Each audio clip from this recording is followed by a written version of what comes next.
Cette semaine, nous recevons en entrevue Jean-Marie Nadeau, qui est un militant acadien, chroniqueur à l'Acadie Nouvelle.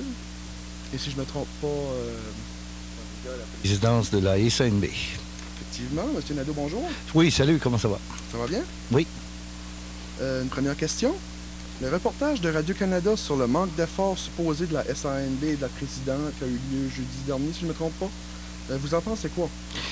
Bon, c'est vrai que ça a été un petit peu déplorable et un peu incisif, mais sauf que c'est les acteurs qui étaient là dans ce moment-là. Personnellement, j'ai pas tellement envie de passer du temps sur ce qui s'est passé que pour regarder un petit peu vers l'avenir. Et c'est vrai que la SNB a peut-être perdu un petit peu du poil de la bête, pas nécessairement depuis que Mme Simard était là, mais il y a peut-être eu un certain embourgeoisement à l'intérieur de la SNB. Et souvent, on devient victime de nos propres succès. Tu vois, on a tendance à s'asseoir sur notre steak et à laisser le temps passer. Puis pendant ce temps-là, des fois, nos rois s'érodent.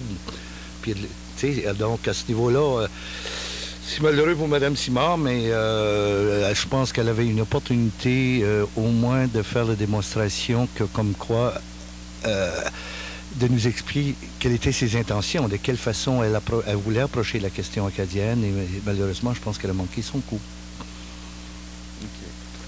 Ensuite, l'Acadie a-t-elle évolué dans le bon sens depuis le 20e siècle avec il y a un petit peu eu de... Le 20e ou le 21e? Si on regarde... Ben, vous savez, les Acadiens, c'est ça, depuis 1881, là, on s'est réveillés, ça fait déjà, là, 140 ans, là, maintenant. Même plus que ça, là. En tout cas, je ne suis pas bon en mathématiques, mais c'est sûr que l'Acadie a évolué de façon extraordinaire. Bon, on situe le réveil de l'Acadie moderne, entre autres avec Louis Robichaud dans les années 60, etc., les années 70, avec l'éclosion de tous les organismes acadiens, tant ici au Nouveau-Brunswick qu'en Nouvelle-Écosse, l'île du Prince-Édouard et tout ça. La Société nationale de l'Acadie aussi qui s'est trouvée une nouvelle vocation, surtout sur le plan international. Mais ce qui est extraordinaire, c'est qu'on a réussi à se créer des organismes homogènes un peu dans tous les secteurs, que ce soit dans le domaine de l'agriculture, que ce soit dans le domaine des travailleurs sociaux, les femmes, les artistes, etc. Donc, tout ça fait que on a de plus en plus les attributs d'un pop à part entière, comme diraient des Acadiens. Et ça fait que il n'en revient qu'à nous que de continuer à grandir et de tout mettre ça ensemble. Et c'est ça qui est le défi d'aujourd'hui, c'est que, il ne faut pas oublier qu'on... Il y a un autre grand événement, ça a été 1955, qui a été le 200e anniversaire de la déportation. Et ça a été une occasion extraordinaire pour reprendre et remettre du poil d'avers. Ça a l'air des dates lointaines, mais c'est dans l'histoire d'un peuple, 40-50 ans, c'est pas beaucoup. Et ça nous permettait de nous rappeler que depuis 1755, on avait eu 200 ans, 205 ans de pertes, alors que là, on fait des gains depuis une cinquantaine d'années. Mais d'un autre côté, quand on regarde le bilan politique provincial cette année, il y a eu des attaques très marquées dans le domaine de la santé, où on essaie encore de rebilinguiser. On a des attaques aussi dans le domaine de l'éducation, et surtout ici, l'université, où le gouvernement fait des propositions inacceptables de structures bilingues pour superviser ce qu'il fait dans le domaine de l'éducation, et entre autres le domaine de l'éducation postsecondaire, qui pourrait faire qu'à un moment donné, on en arrive à des aberrations, comme quoi on déciderait, disons, de former le génie mécanique ici, puis de tout faire ça à Fredericton, à UNB, ou etc. Donc, profit des anglophones. Oui, et il faut que les étudiants soient alertes sur ce plan-là. On ne suit pas assez souvent l'actualité, parce qu'on est sous ce genre de menace-là perpétuellement. C'est comme je disais, on a eu 200 ans de défaite, puis on a quand même 40-50 ans de victoire.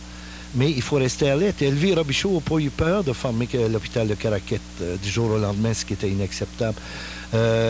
Michael Murphy a fermé, s'est débarrassé des conseils d'administration des régies de la santé. McKenna s'est débarrassé des conseils scolaires du jour au lendemain. Et donc, à ce niveau-là, tant qu'on voudra continuer à vivre en français en Amérique du Nord, il va falloir qu'on comprenne que c'est un combat permanent, continuel, même dans les 100 prochaines années. Si on n'est pas prêt à se battre, on sait bien le dire tout de suite puis s'assimiler. C'est ça qu'il faut se dire. Sinon, si on a envie de continuer à vivre en français, il faut se battre. Oui, parce que j'ai remarqué ça moi aussi, parce que juste un commentaire comme ça. Moi, je vais à Dieppe, qui est supposément une ville majoritairement francophone. Et disons que je demande un service, la plupart du monde parle automatiquement en anglais, même si le serveur, la serveuse est francophone.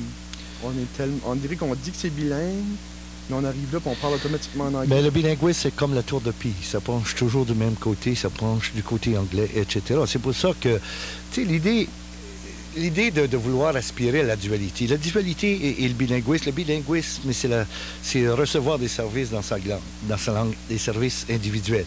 Alors que la dualité, c'est de vouloir contrôler collectivement notre destinée, surtout dans les domaines comme l'éducation et comme la santé et comme le développement social et comme la culture, ou etc.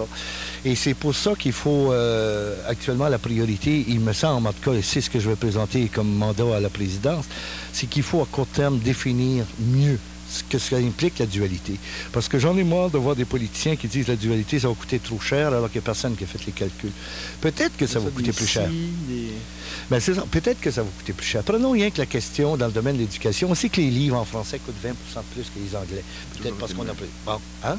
Donc, si ça veut dire qu'on a un budget de 100 000 $ pour acheter des livres en anglais, pour être équitable et pour avoir une égalité réelle, il faudrait qu'on ait 120 000. C'est ça, l'égalité. C'est peut-être de la drôle de mathématiques, mais 100% en anglais, ça devient 120% en français. Et c'est sur ce plan-là qu'il va falloir de plus en plus se battre à l'avenir pour essayer de faire comprendre que quand on dit qu'on veut gérer nos propres affaires, c'est que c'est l'expression pour moi d'une maturité, d'une volonté, d'une capacité de le faire. Je veux dire, on est sorti des bois, là, hein? Et heureusement qu'il y a encore du monde qui travaille dans le bois pour ce qui en reste. Puis on est sorti du tché, et heureusement qu'il y a encore du monde qui reste sur les chips et qui travaillent dans les shops à poissons, ça, on ne pourrait pas en manger. Et donc, c'est sûr que l'Acadie a évolué suffisamment aujourd'hui pour aspirer à un peu plus d'autonomie. Moi, je suis un autonomiste comme nationaliste acadien. Autonomiste dans le sens noble du terme. Comme je vous le dis, c'est l'expression d'une maturité, d'une volonté de gérer ses propres affaires, gérer collectivement ses propres affaires, et c'est ce vers quoi on doit aller de plus en plus. Parce que moi, j'en parlais la semaine dernière que les Acadiens, le problème, c'est qu'on n'est pas capable de se mettre en groupe. On dirait qu'on s'oppose toujours un et aux autres. Le Nord s'oppose au Sud. Surtout dans la péninsule, j'ai remarqué qu'Araquette s'oppose à Tracadie, Chupagan. Oui, c'est ça. C'est sûr que dans toute situation, surtout sociale, c'est bien beau toujours dire que c'est de la faute des autres, mais à un moment donné, il faut que tu te regardes dans le miroir et te dire qu'est-ce qui est ma part dans le problème que j'ai. C'est ça. Hein? Dans le domaine de l'éducation, on a la dualité depuis 1974. Puis nos jeunes sortent des écoles, puis ils ne savent pas écrire puis lire. Ben là, on ne peut pas dire à la fois des Anglais, là.